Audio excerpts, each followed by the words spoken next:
funding for the education sector in the country, while criticizing his fellow members of parliament for insufficiently funding education. Speaking at the CIA Institute of Technology, Atandi emphasized that despite parliament's recent increase of the budgetary allocation to 670 billion shillings, it still remains insufficient.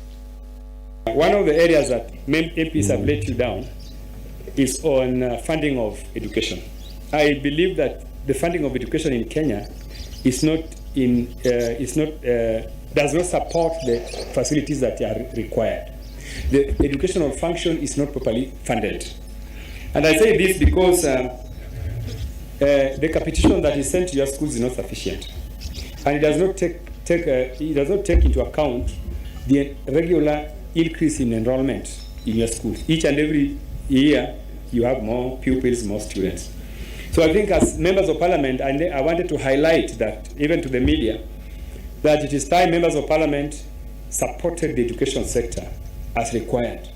Because even with 670 billion and a large amount of that money goes to TSC for your salaries, it is not sufficient. So I think with the budget, with a 4 trillion budget, I don't think if we gave you 1 trillion of that budget to support education, the country would really lose. I think the country would do much more.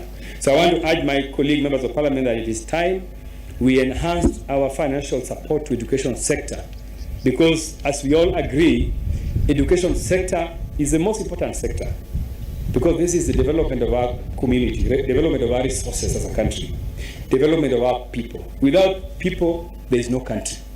So I want to emphasize that in this forum that members of parliament must work towards increasing funding to education sector. The other issue which we must also address in line with that is overtaxation. You and me know that today teachers don't have a salary. Or is there anybody who has a salary? I even saw that there's a county where all staff are earning a salary of 100 shillings. Simba Corporation has introduced the latest model